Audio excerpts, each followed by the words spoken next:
Good morning, everyone. Welcome to the Global Women's Issues panel. It's wonderful to see so many of you here today, and thank you for attending this important caucus focused on women's issues both here in New Hampshire and abroad. I am proud to be part of this caucus and to have been asked to moderate this session on global women's issues. As an international educator, someone who's worked in the field for about 14 years, I'm honored to be sharing the spotlight with these impressive panelists. I'm the Associate Dean of International and Diversity Programs here at Colby-Sawyer College, and in this role, I help the college in their strategic initiatives to increase diversity and to internationalize the educational experience for our campus community. Understanding the world, the many cultures and peoples of the world, and grappling with global issues has always been my passion. However, what is particularly special about today's discussion is our focus on women. More and more, we are seeing that political parties, government agencies, foundations, and development programs are taking note of the impact women have on their communities and the critical role they play in solving the many global crises that we are facing today. In fact, I was just reading an article online from the No Limits Foundation that quoted former Secretary of Defense Robert Gates saying that investing in women contributes to a safer, more secure society. They've made the link that countries that oppress women are more likely to harbor terrorism. Therefore, he said, investing in women is good for our national security interests. This panel today will address a few of the global issues we are facing and the role we can all share in empowering women worldwide. And just a note on process, I will introduce each panelist before they speak. They will present their issues, and then, as the other panelists have been, there'll be an opportunity for Q&A after everyone has spoken. So our first distinguished panelist is Wilma Longdon, who is the Executive Director of Women's Trust in Ghana. Women's Trust is an international non-governmental organization with offices in Ghana and New Hampshire, whose mission is to empower women and girls in Ghana through microenterprise, education, and healthcare. Ms. Longdon studied computer science and statistics at the University of Ghana and holds a master's degree from the London School of Economics. Her discussion today will focus on transforming the lives of women and girls through microfinance and educational and healthcare support. Please join me in welcoming Wilma Longdon.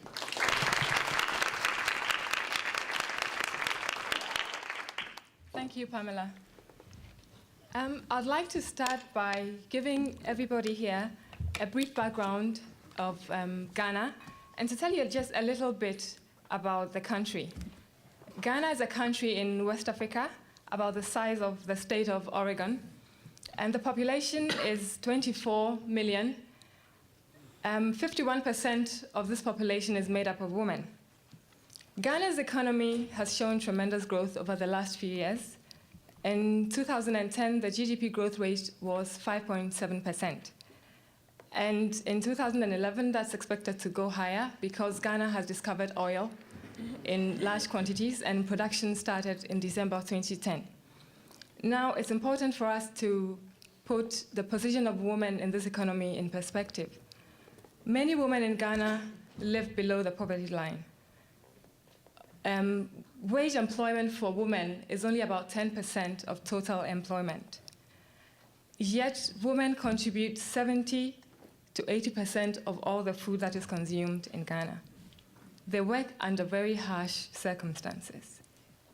Most of them, for those who are very poor, life may mean no electricity, no water. They'll have to walk long distances to fetch water. And because of the distance, they will have to make maximum use of the time they spend going to fetch water, which means that their children will have to accompany them on this journey. So all the children in the family will go with the mother to the stream, fetch water, and bring it back home before the day starts. Most women also tend to drop out of school very early.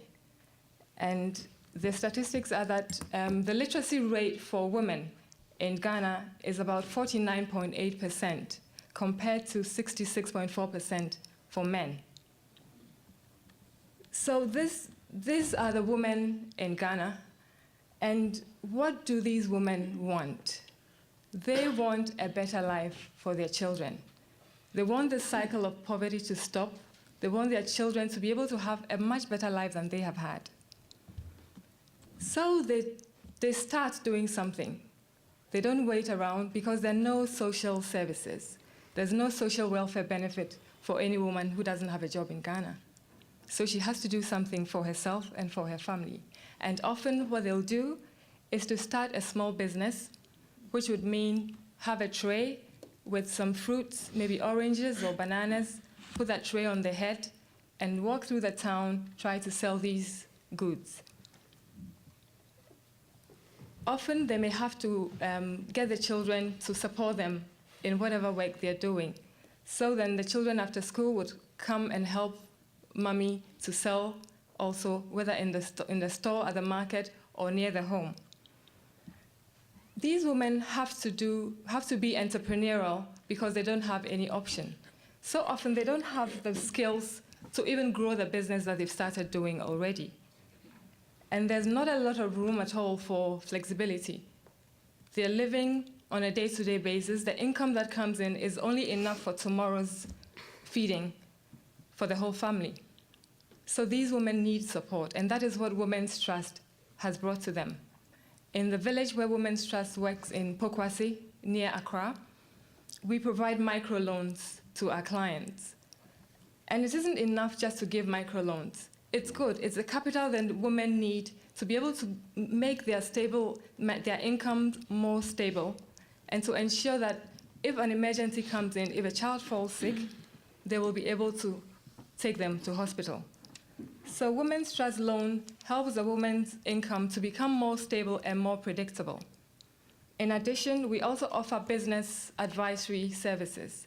We help the women to understand a lot more about how to manage the money that they have, for it to go a little further, how to manage their business to ensure that they're saving some money from the business and not just spending all of it on the family.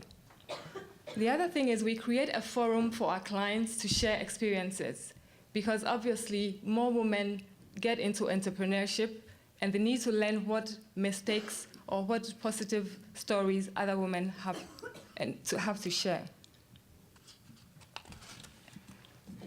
And as soon as a woman's income becomes more stable, what does she do? She immediately invests in the life of her children. She makes sure that the children can stay longer in school. She makes sure that their health is taken care of. If a child is sick, she can take her to the hospital. And research confirms that educating women is a useful investment in helping them to lift themselves up and towards women's empowerment. So Women's Trust also goes on to help to keep girls in school. We offer scholarships for girls right from basic level to senior high school. So far, since we started in 2003, we've managed to see 10 of our girls graduate from secondary school, that's senior high school. And so there are success stories. The cycle begins to turn, and these girls have a better opportunity to do and live much better than their mothers have. We have Rita, who's one of our scholarship girls, who has recently completed secondary school. And she's so eager to be able to go to the university to do a course in biochemistry. That is what she wants to do. And through our help, she's been able to see what potential she has and what the future could hold for her. And Rita wrote us a very lovely letter thanking us for the scholarship. And she also pointed out to us how important the scholarship was in making life a lot more easier for her mother, because then it took the pressure off her mom, who also had 2 other kids to take care of. And then we have Mary, who is a loan client, who is extremely excited that her children, she's got 2 girls who are still in school, and she hasn't had to pull them out because our loan is helping her to increase her business. And as far as women in the United States have come, with all the strides that you've made in the issues that we've discussed today, there's so many women out there, not just in Ghana, but throughout the world in developing countries, who haven't got half a chance that women in this country have. They're still struggling even to stay alive and to keep their children also alive. And so what I would like to say in conclusion is that as sisters in today's global community, I think it's important that we keep the conversation about women's issues around the world at the forefront of all conversations that we have. And as we discuss issues pertaining to our own lives in here in the United States, we also remember that there are women out there who also need their voices heard and need to be given the tools, economic tools and educational tools to pull themselves up, because that is what they want, to be able to help themselves and their children. Thank you very much.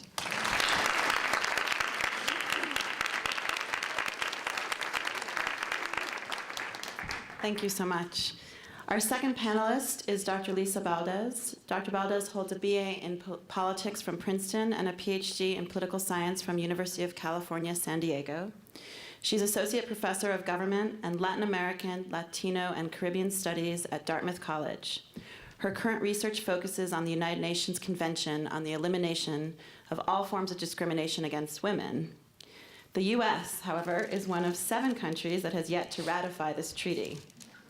Dr. Baldez will be discussing, should the US ratify the UN's Treaty on Women's Rights? Thank you so much. And there goes my opening line. Sorry. Oh, no sorry. problem. Thank you so much. I especially want to thank Susan Wright and Peggy Wiley for giving me the opportunity to speak to you all. It's really a privilege. I also really am honored to be speaking to a group of people, so many of whom are on the front lines of policy and service in these areas, and I really appreciate your work. And I also want to thank the students who are here. It's so nice to see so many students here, and I hope that you can get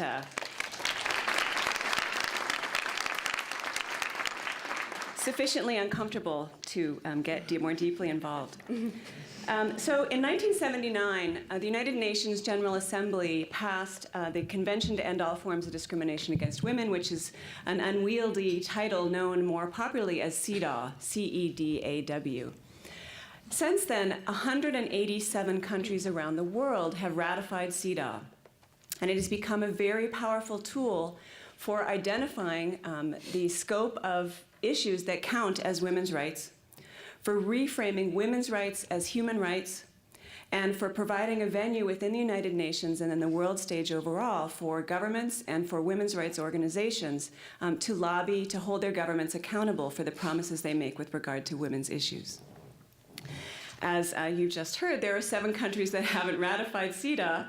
The lineup is so impressive. Iran, Nauru used to be on the list, but Nauru ratified in June of this past year. Palau signed the CEDAW on September 20th of 2011. They are very close to ratification. Somalia, Sudan, South Sudan, new country on the list. So one ratifies, but we get another new country now. Tonga, and the United States. So there's a clear question here, why not? And why not, and whether we should. But first, let me talk about what CEDAW is. It's a multilateral international agreement whose aim is to commit signatories, countries, states, parties, to take action to eliminate discrimination against women.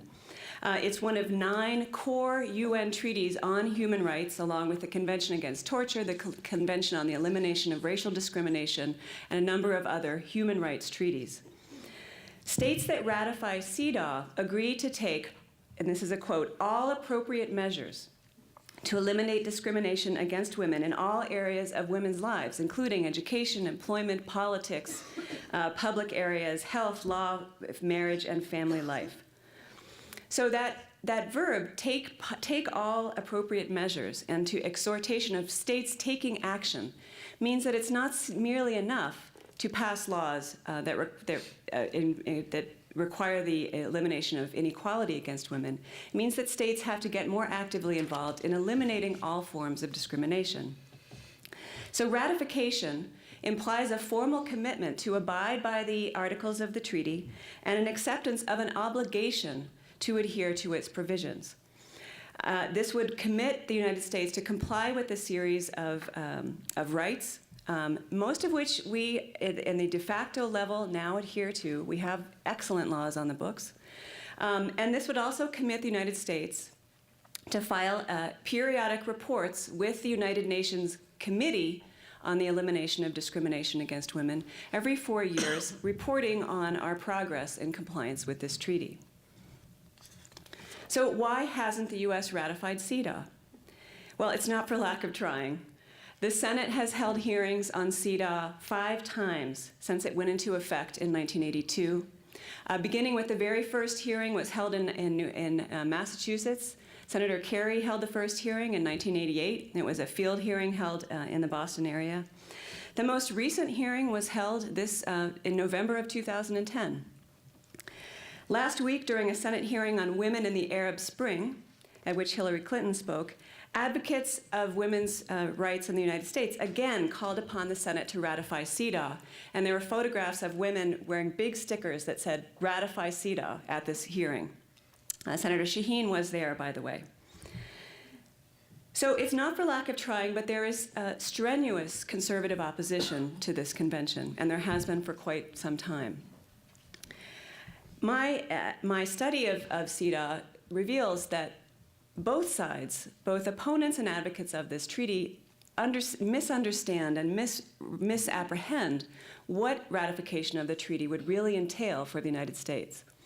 So conservatives, not only in the Republican Party, but conservative women's organizations, have maintained, and they're the ones who know most about CEDAW in the United States. Many of you, I would imagine, have never heard of it before. That ratification of CEDAW would require us to adopt a series of policies that we have not passed in the United States because we don't support those policies. So ratifying CEDAW from this perspective would allow radical feminists to run an end run around political institutions to adopt their preferred policies. And that those policies would be policies that would undo gender difference. They would threaten motherhood. They would even require us to eliminate Mother's Day. There's so much more I could say here. This misapprehends how the treaty works and the effect that would have in the United States, as well as the effect that it has had in the 187 other countries that have ratified it. The Democrats support ratification of CEDAW. President Obama, when he came to office, said, "We will ratify CEDAW." Secretary of State Hillary Clinton has been an advocate of CEDAW for many years. And when she became Secretary of State, she made it a priority to ratify CEDAW. Vice President Joe Biden has been one of the longest-standing supporters of U.S. ratification of CEDAW. There are a number of people within the Senate who support ratification of CEDAW, and there's currently a coalition of 200 organizations, not just women's organizations, within the United States called CEDAW 2011. Unfortunately, they used to be called CEDAW 2010. That is a very highly mobilized coalition of organizations nationwide that is just feeling like this is enough. We've got to ratify this. And if you want to look online, CEDAW, actually looking online and Googling CEDAW, you get both CEDAW 2011 and you also get some of the conservative organizations. And it gives you a sense for the different views. So what would ratification of CEDAW mean? And specifically, what would it mean for New Hampshire? First of all, I think one thing, and it's interesting just hearing people talking this morning, people talk about women's rights in different ways, but we're not talking about them, at least in this venue, in terms of women's rights as human rights. Ratification of this treaty would underline the idea that women's rights are not merely specific to women. Women's rights are human rights, and they demand protection within the international arena as well as in the domestic field. I have a feeling that ratification of CEDAW, and certainly the effort to get the U.S. to ratify CEDAW, is an opportunity to reframe the issue of women's rights in this country and to kind of point out our very singular role or singular position, not only among CEDAW non-ratifiers, but among CEDAW ratifiers in the rest of the world. Ratification of CEDAW would increase the priority of women's issues for the United States government and for advocates around the world. These periodic reports provide ample opportunity for non-governmental organizations, for women's groups, and for advocates of women's rights to go to the UN and challenge the U.S. government on terms of what we say we're doing to support women's rights. And by ratifying CEDAW, the U.S. would strengthen a treaty that has been central to the expansion of women's rights around the world.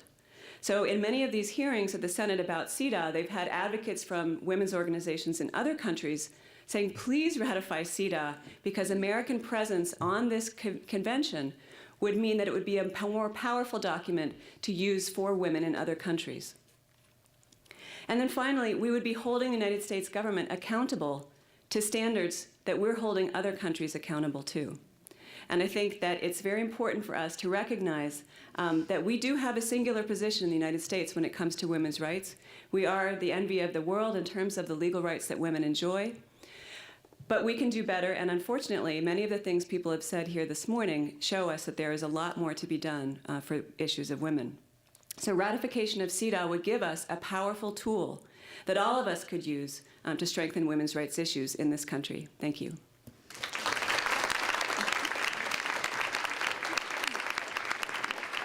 Thank you so much. And our third and final panelist is Jennifer Durant. I will do my best not to steal her opening line this time. Ms. Durant is a public policy specialist for the New Hampshire Coalition Against Domestic and Sexual Violence. As a result of her work on the New Hampshire Statewide Interagency Commission to study human trafficking in 2008, Ms. Durant became the primary author of a bill signed into law by Governor Lynch in 2009 that criminalizes human trafficking in New Hampshire. Ms. Durant will discuss the proliferation of human trafficking at home and abroad. Thank you. So I'm here today to obviously talk to you about human trafficking, and I will be your last speaker before lunch. I'm not quite sure how many of you will be hungry after I have to say what I have to say. So human trafficking certainly has existed for decades. And while the terminology human trafficking is quite new, the act itself is not.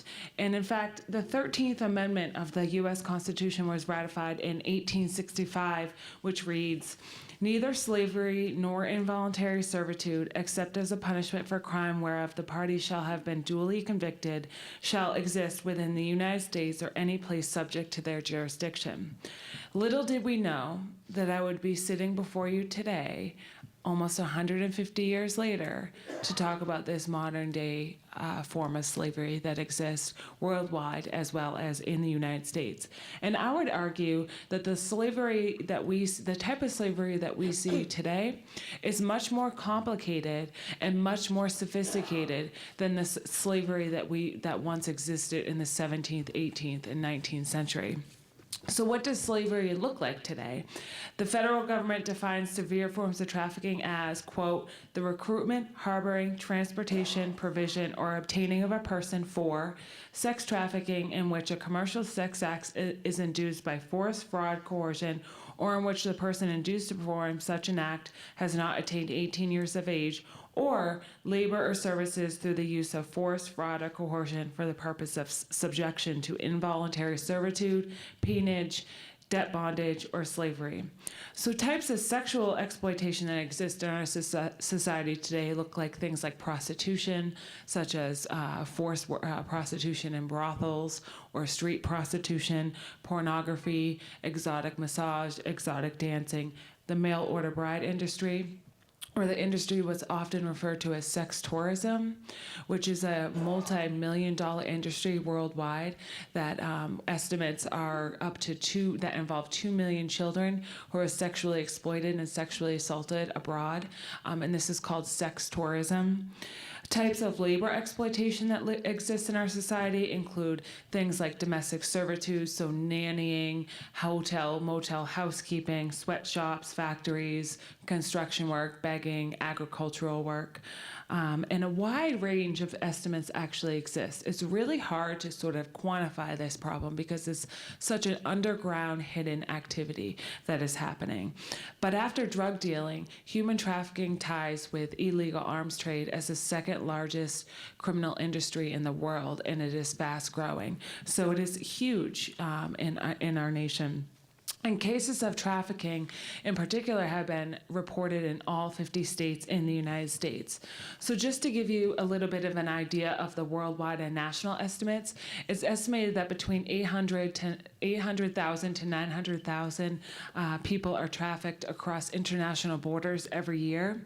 It is estimated that between 18,000 to 20,000 individuals are trafficked into or within the United States every year. And it's estimated that 12.3 million are engaged at some point in time worldwide at any given time in this act of human trafficking. So victims of sex trafficking in particular can be men or women, girls or boys, but the majority are women and girls. In fact, of the victims that have been identified throughout the world, about 70% are in fact females. So it is clear to me that this is a huge gender issue, continued violence against women, women and girls, in fact, that is intricately woven into the social fabric of our society. So this is a huge gender issue. So anyone can be a victim, anyone. Men, women, adults, children, individuals, families, documented, undocumented. But that being said, traffickers actually tend to prey on very vulnerable populations. So people living in poverty, low socioeconomic status, people with prior trauma histories, people that live in disasters or situations of unrest. So we've seen with Hurricane Katrina, Sri Lanka, the tsunami in Sri Lanka, and the earthquake in Haiti, all three, we saw instances of child human trafficking because these children are in fact orphaned or left unaccompanied and wandering the streets and really have nowhere to go. And so traffickers tend to go to these places where there's sort of a general air of chaos and where the police are really distracted. And this has really been the pattern that we've identified. Also, it's estimated that up to 50% of victims of trafficking are in fact children. And the FBI estimates that between 100,000 and 300,000 children are engaged in some form of prostitution in the United States every year. 100 to 300,000 children engaged in some type of forced prostitution in the United States every year. And New Hampshire certainly is not immune to this activity. The number one question I constantly get is this even a problem here in New Hampshire? Why are you even addressing this? Why are you even talking about this? And my answer is, it most certainly is. We are definitely not immune to this type of activity in the state. And in fact, I have two quick examples of sex trafficking and labor trafficking that have both happened in the state. Regarding the sex trafficking, I talk about it as a missed opportunity. It happened in 2007. A young woman had called the National Human Trafficking Hotline out of Dover, New Hampshire, and said, I need help. So the hotline worker called one of our crisis centers in the Seacoast area and said, you need to go pick up this young woman, this potential victim. So the victim advocate had gone to the gas station, picked the victim up. They were driving, got back to the crisis center, and in the amount of time that they had with one another, they had discovered that, or the advocate had discovered that the victim was 17 years old, and she was trafficked from her native country of Brazil, kidnapped, and held to work in servitude as a sex slave in a brothel for 5 years in Dover, New Hampshire. So this advocate contacted the human trafficking hotline, and the call was on speaker. And, we didn't really know how to handle this at this moment, at this point in time. We didn't know what to do. I wasn't there, but I'm saying we, as in the state of New Hampshire, and advocates, police, medical personnel. And so the call was on speakerphone, and the hotline worker, in an effort to get this woman some services, had mentioned contacting immigration services, which I know as a social service provider, immigration services and ICE, their number one priority is trafficking. And so they do have services to help a victim. There's in no way, shape, or form would they be deported as a result of their victim status. But this victim can, immediately start panicking and saying, I want to leave, I want to leave, I want to leave, I don't feel safe. And the advocate was begging her, please stay. Please stay, I can help you, you'll be safe. And obviously, contacting Immigration Services was a threat that her captor had probably continually made, right? Because it's a common threat. And so this is a missed opportunity because she actually did flee, and we don't know what happened to her. We called, and by we I mean the crisis center called, the police obviously called hospitals because she did have a fresh stab wound in her abdomen. So it's most certainly happening here in New Hampshire, and unfortunately, it was a huge missed opportunity. And I use it in my trainings, and I tell this story because, people are just so surprised by it. And also, New Hampshire was the site of the second labor trafficking case of its kind in the nation. So some of you, if you're from New Hampshire, may have remembered in 2003 the Litchfield labor trafficking case, in which Bradley and Odell, a boyfriend and girlfriend, owned a tree cutting service in Litchfield and recruited 5 Jamaican citizens to come to New Hampshire legally on work visas, and were promised an opportunity, a good opportunity for them to take care of their families. They would be taken care of medically.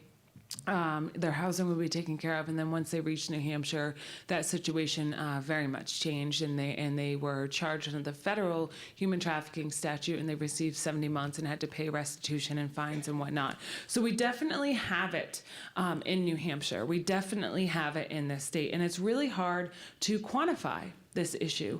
It's really hard to count it because it's so hidden, but we know it exists. And this modern day form of slavery largely flourishes in this state and throughout the world and throughout the nation because, our responses and our knowledge are somewhat inadequate. In an effort to not becoming a safe haven in New Hampshire, my organization, the Coalition, has worked to raise awareness of this issue, conducted trainings, and really built collaborations with the stakeholders throughout the state. And also in 2009, like it was mentioned, New Hampshire passed their first trafficking law that makes trafficking a Class A felony to recruit or harbor someone for labor or sexual exploitation with enhanced penalties or extended terms of imprisonment for trafficking someone under the age of 18. And so every state has a state law. And so New Hampshire definitely got on board with that in 2009. And so we really still need to maintain this momentum. We still need the support of people like you, strong women with voices, to stand up for other women in our communities. And I truly believe that our voices are strong. It may have taken us quite a long time to be heard, but I think that we just never gave up, and this is why we are sort of here today. And, I'll leave you with this in saying that no matter what we do in life, no matter what we do as far as, in professional life, in our personal life, we are always, never, ever, ever forget that we are always advocates. We're always advocates for change, and especially for women as we continue to move forward. I mean, we've made great progress, and we can do so. And regarding my topic, human trafficking, I say, keep the momentum up, keep them at the forefront, continue to raise awareness on the issue. Thank you.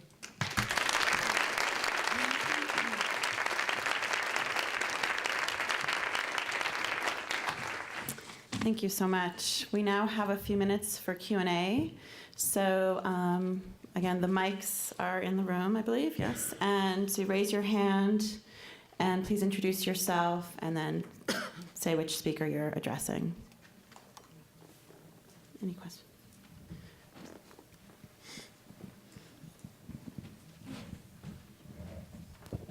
Hello, my name is Gustavo Ruiz Llopis. I'm a student at Dartmouth College. And this question is for Ms. Longdon. Longdon, yes. Longdon, sorry. So I was wondering if you could talk a little bit more about the mechanism of these microloans. I ignore how your particular institution works, but I know that, for example, along the similar lines, the Grameen Bank in Bangladesh has a similar set of programs. But I was wondering, some of the criticism that Grameen Bank has is, high interest rates and how kind of like the methods or the mechanisms of accountability that the individuals that request these loans have. So I was wondering if you could elaborate a little bit more on the mechanism. Okay. Thank you. Thank you. Women's trust loans are given as group loans. So we have women who come in groups of 4 or 5 to take the loans. But the loan is given to you as an individual. And everybody else in the group guarantees for the other. What happens is that we give the women a lot of orientation before they take the loan. We let them know what the loan means and what it's supposed to be used for. It's for the business. What we've realized over the years is that loans sometimes are viewed with a certain hesitation by our clients. There's a sort of a myth that surrounds loans sometimes. They think that when you take a loan, immediately you get into trouble because there's a sort of what we call juju surrounding a loan. So we've got to remove all those fears and doubts from our clients regarding a loan. And we tell them that because if you don't use a loan for the business and you use it for other things, then you run into problems because then you cannot repay. So we have a very close relationship with our clients where we do the education before they take the loan. And during the time of the loan, the tenor of the loan, we keep constant touch with them. They come on a weekly basis to the office to repay. And if they miss a repayment, we are on the phone or at their sites finding out what is wrong. Because often it could be that the woman herself is sick or her child is sick. And what we do for clients that have very good repayment record for about 2 or 3 cycles is that we provide an incentive. We pay the health insurance premium for those clients. So then it's easier for them to go to the hospital when they fall ill. So these are some of the ways that we help to cushion the woman when they have problems. The other thing is, you mentioned interest rates. It's important to have interest rates on the loans because if the interest rate is too low, the women see the loan as a gift and will not be accountable for it. They will just use it and never repay, and then you put them into more problems. You're not helping them, you're more of harming them. So it's important to put a certain price on the loan so they know that this is something that I need to use for the business and to pay back and to grow, to be able to help my family. Thank you. A question back there. Hi, my name is Cheryl Shirley, and I'm a professor at Plymouth State University. And my question is for Lisa Baldez, specifically about the failures of ratification and what happened in November of 2010. Why haven't we moved forward still? Thanks. Thanks for asking that question. I realized I didn't really get that far. So the Democrats, there's a lot of support for this in the Democratic leadership. There is a coalition of NGOs in civil society that are supporting it. The hearing was held in November after the elections, when it was basically a lame duck Congress. And so it was kind of like, okay, here's your hearing. There was only one senator there, Senator Dick Durbin from Illinois. The room was packed. In fact, they had to schedule it into a different room because there were so many people there to show their support for CEDAW. So my sense is why it hasn't passed right now is that Democrats see it as very politically risky. Certainly from the tenor of the Republican candidates, it's risky for a moderate Republican to come out in support of kind of a pro-women's rights issue. It's interesting, a couple months after that hearing, I got 2 things in the mail on one day. One was a note from my mother telling me about her women's organization, Zonta International, that she's part of, that was calling on people to raise awareness for CEDAW. The other was a mailer from Amnesty International. You know, in Amnesty International, when they have a big campaign, they give these big mailings, and it looks really scary, like something awful is happening. And what's awful happening is that women are suffering because we haven't ratified CEDAW.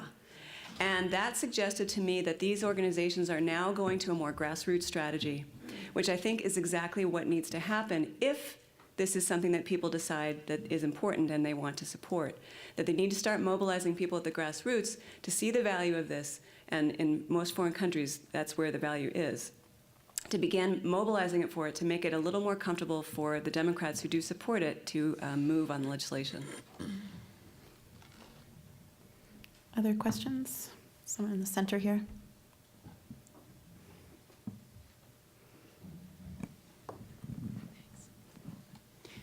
Sue McKevitt. Lisa, one of the things that I've heard that the Republicans and others use to not ratify is that if it were ratified, then it would force the United States to accept the right to an abortion. And that's the hot ticket. So I think when we strategize around how to try to get it passed, we have to have a strategy to counter that statement. And could you offer anything in that regard? Yes and no.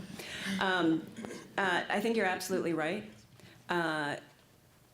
Abortion is seen as one of the big problematic issues from the perspective of those who do not support a woman's right to choose in this country.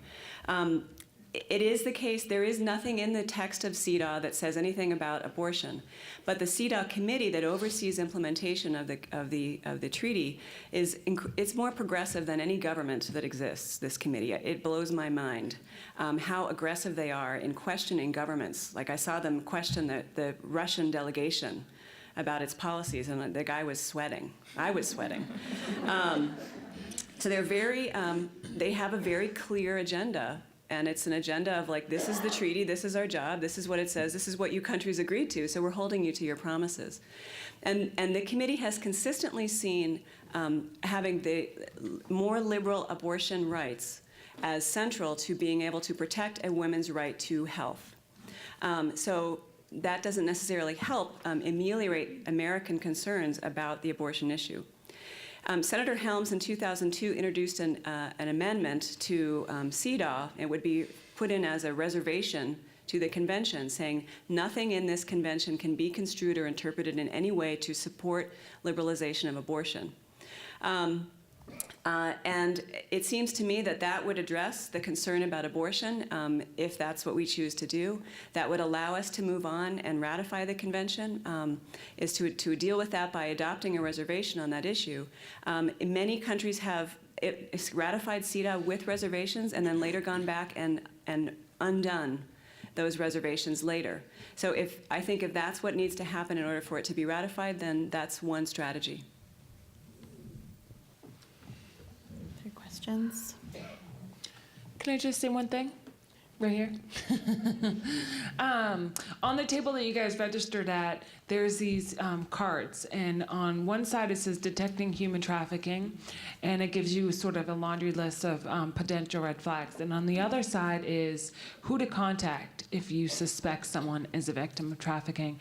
I created this card for a pretty large law enforcement training last year, but it's I made it so that people like you could have it, and many different disciplines can have it. And I think it's just an important, just handy dandy card to have if you suspect anything. And I would say if you do suspect anything, without doubt, call. I think there was a hand in the back before. Yeah.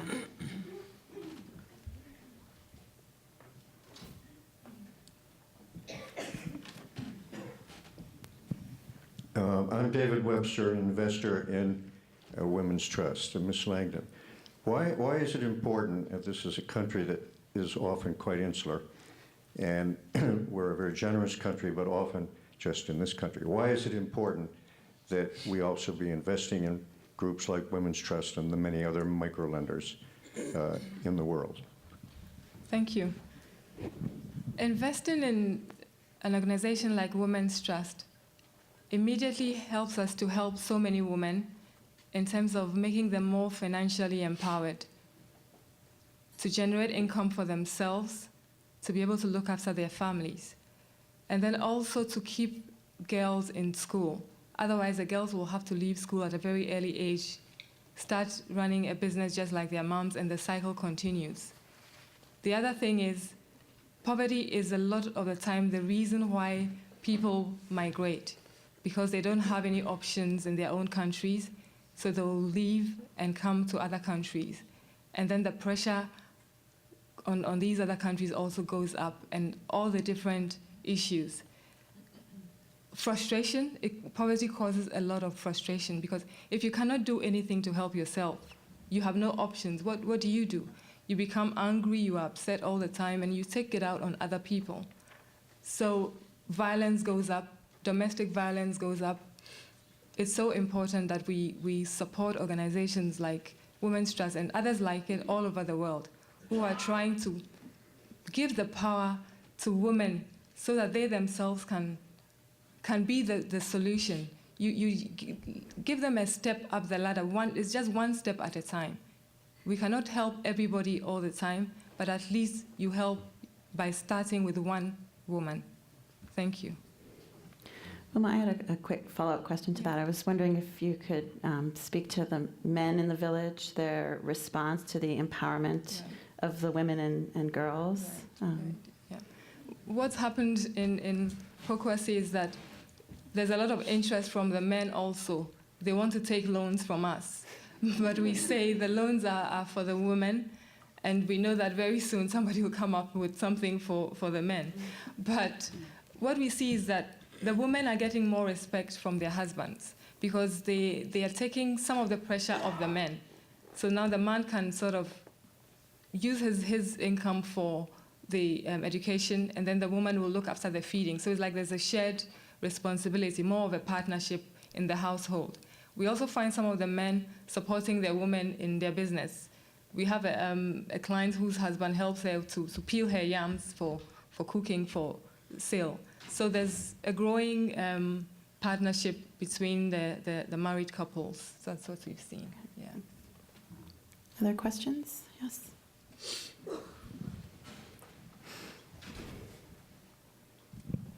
I just have a comment to make. And I want to thank all the panelists, everyone who's participated today, and all the participants, too, because you're all setting such an amazing example for the young people in this room and for the future of this country and this world. And I think from a comment that Wilma made, that by educating the females in this country as well, we are spreading a shared responsibility to the males. And that if we start at this young age in high school and in middle school with our male children and our female children, that is going to just cause wonderful progress for this country and for the world. Thank you. Thank you.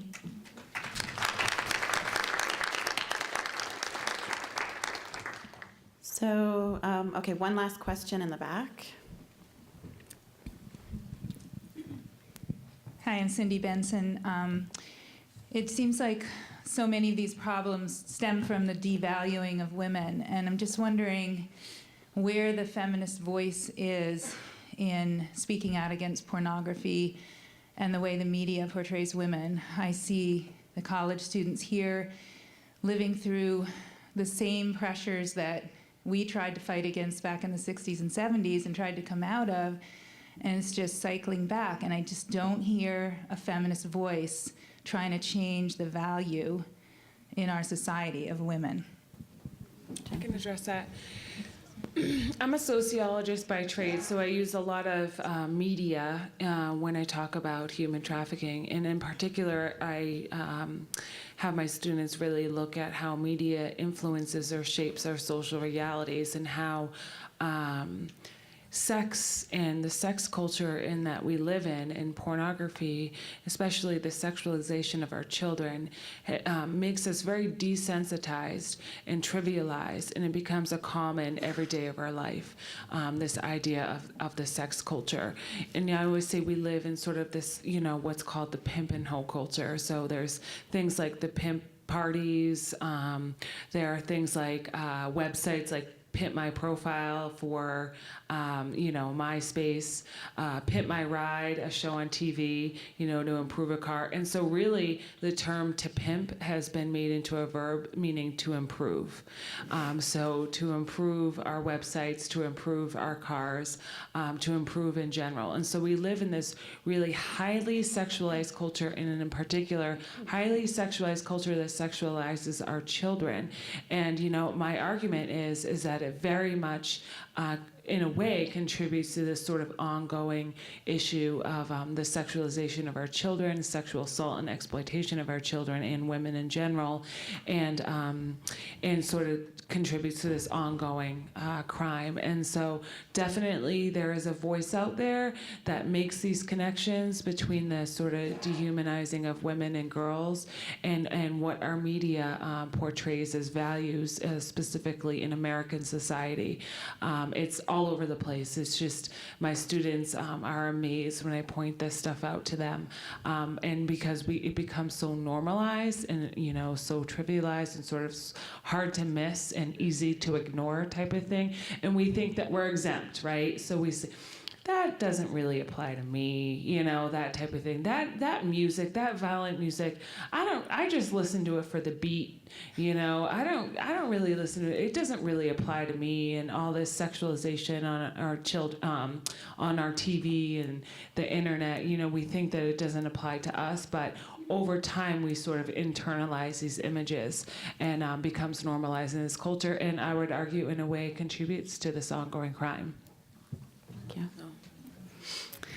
Well, I wanted to now, that concludes the morning sessions. I wanted to thank our three panelists, Jennifer, Lisa, and Wilma.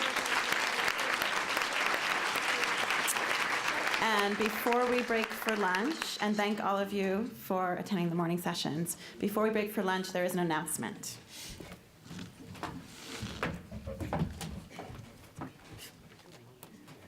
Thank you, Pamela. And I think on behalf of all of us, if we can give a round of applause to the moderators. And let's start with this morning's Cotton Cleveland, and then we had Susan Reeves and Pamela Cote.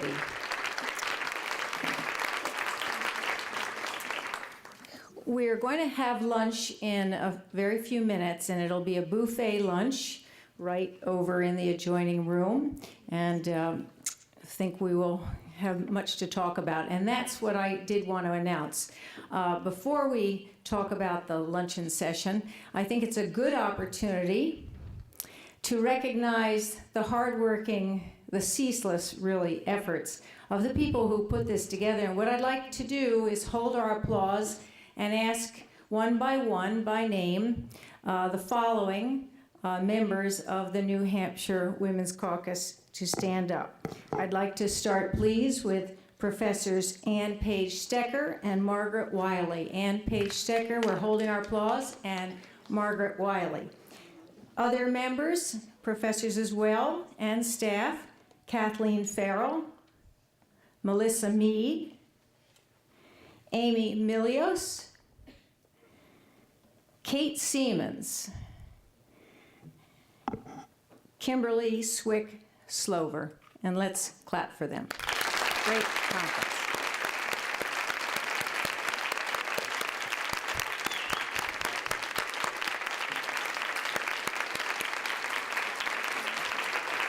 And you might wonder, in addition to these wonderful Colby Sawyer and Dartmouth students and other college students, younger people here with us today, you might wonder who's responsible for all of that running around the room with mics, and I would like us to thank Christy and Amaja.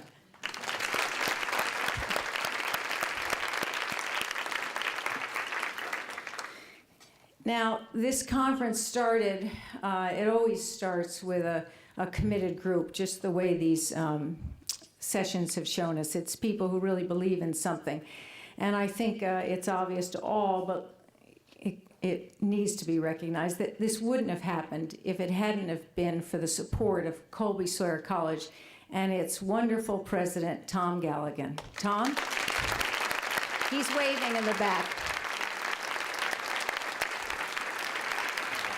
And part of the pleasure that I have had sitting in occasionally is, of course, to be with Susan Galligan, who's also a member of the committee. I'm sorry I didn't ask you, Susan, to stand as well. So, Susan, thank you.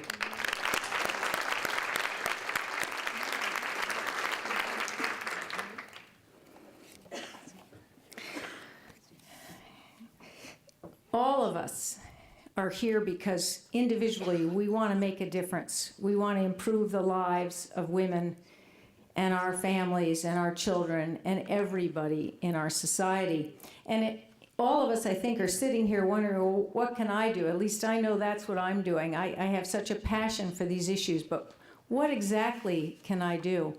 And we're lucky to have these role models with us today speaking publicly. And I would have to say I have a role model already just in this chance meeting of this conference. And she is someone who has talent. And she has used her talent her entire career. She's used these gifts to make such a difference. She has chosen to do it through the political process and also as a business person.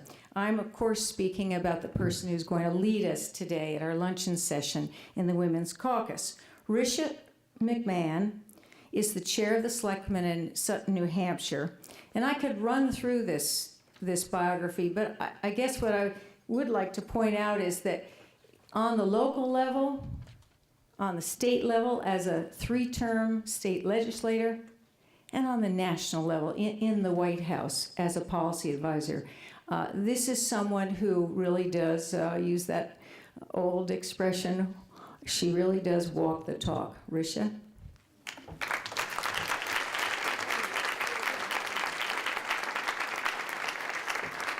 Thank you, Susan. And thank you for all of the attendees and the panelists.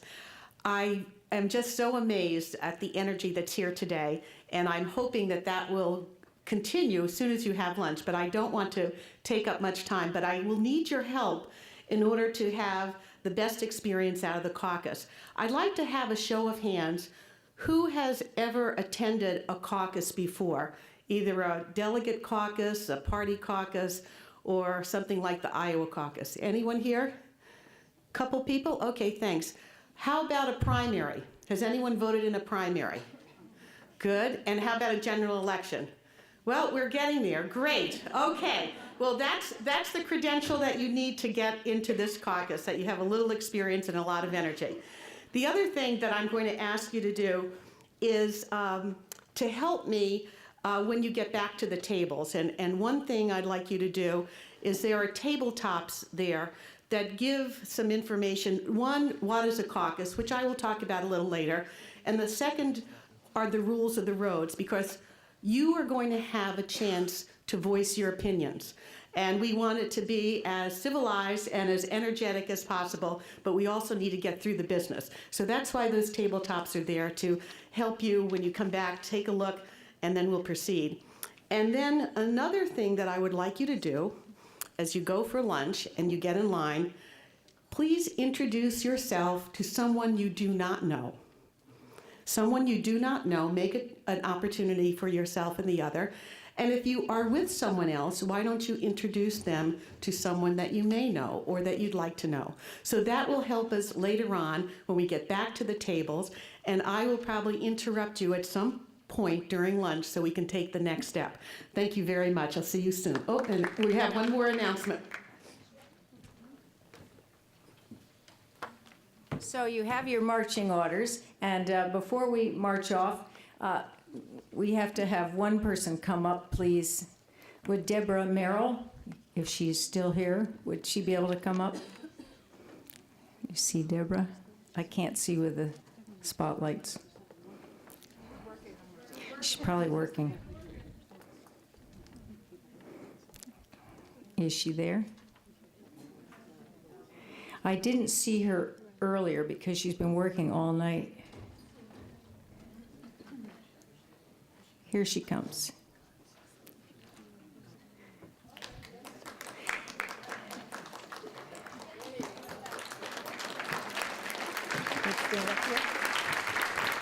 We all would like to thank our event coordinator, Deborah Merrill. I couldn't find you. Thank you. Bon appetit.